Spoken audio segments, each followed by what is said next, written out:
Ilmuwan non-muslim ini meneliti Al-Quran dan Islamkan 5 mahasiswa sebelum ia menjadi muslim. Bagaimana ceritanya? Simak video ini sampai selesai.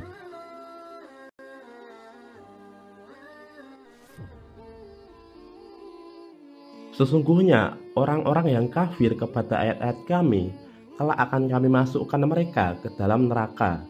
Setiap kali kulit mereka hangus, kami ganti kulit mereka dengan kulit yang lain, supaya mereka merasakan azab. Sesungguhnya Allah Maha Perkasa lagi Maha Bijaksana. Quran Surah An-Nisa ayat 56.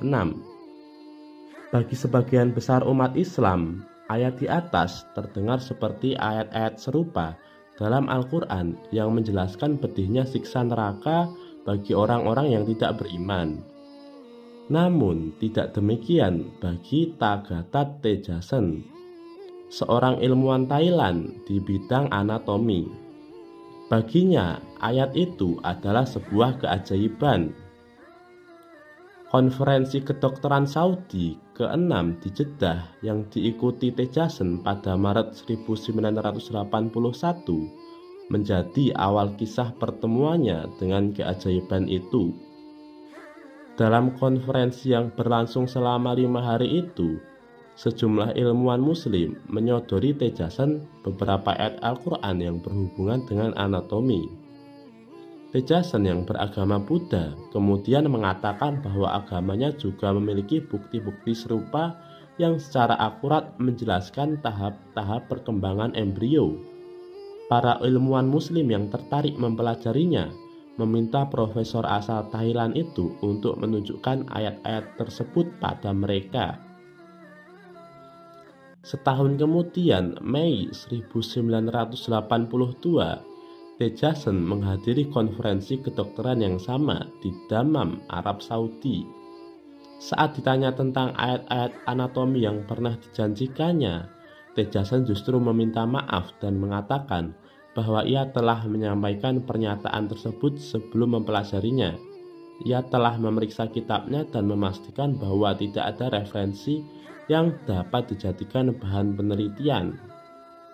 Ia kemudian menerima saran para ilmuwan muslim untuk membaca sebuah makalah penelitian karya Keith Moore, seorang profesor bidang anatomi asal Kanada.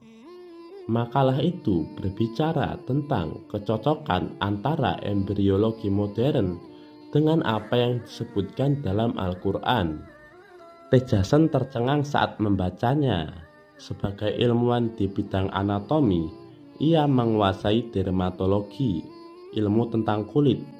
Dalam tinjauan anatomi, lapisan kulit manusia terdiri dari 3 lapisan global, yakni epidermis, dermis, dan subkutis.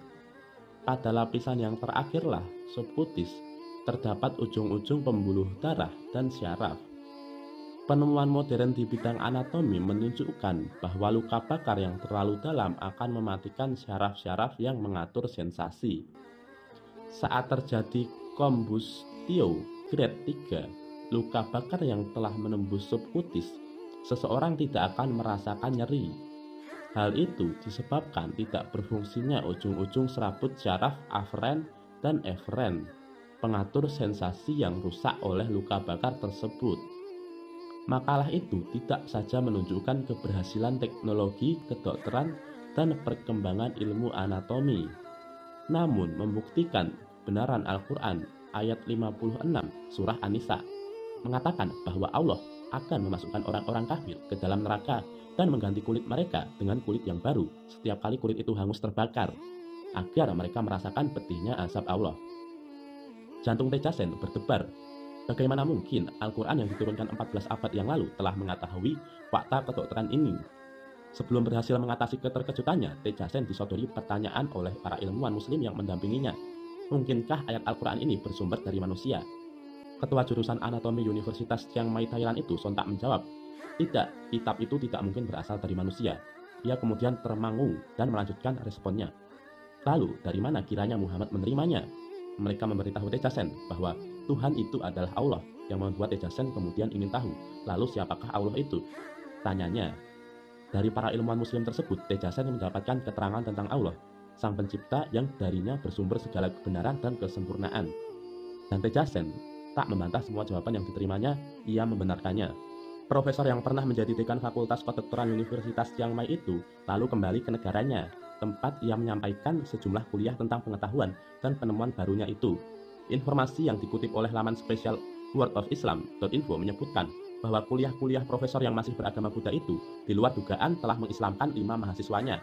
Hingga akhirnya, pada konferensi kedokteran Saudi ke-8 yang diselenggarakan di Riyadh, Tejasen kemudian hadir dan mengikuti serangkaian pidato tentang bukti-bukti Qur'ani yang menjelaskan dan berhubungan dengan ilmu medis. Dalam konferensi yang berlangsung selama 5 hari itu, Tejasen banyak mendiskusikan dalil-dalil tersebut bersama para sarjana muslim dan non-muslim.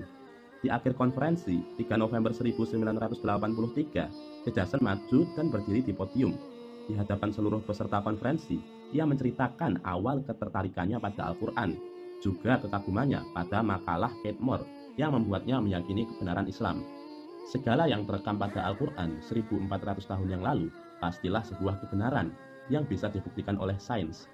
Nabi Muhammad yang tidak bisa membaca dan menulis pastilah menerimanya sebagai cahaya yang diwahyukan oleh Yang Maha Pencipta, katanya Tejasen. Lalu, ia menutup pidatonya dengan mengucapkan 2 kalimat syahadat.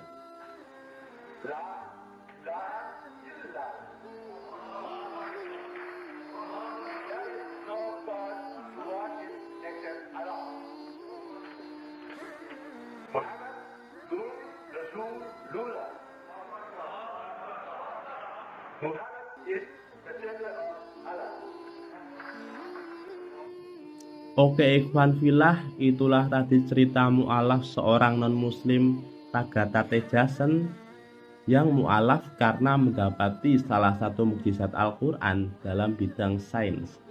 Dan ini menjadi bukti bahwa Al-Quran ini memang kitab yang benar datangnya dari Sang Pencipta. Semoga video ini bermanfaat. Wallahu a'lam bishawab. Barakallahu fikum. Wassalamualaikum warahmatullahi wabarakatuh.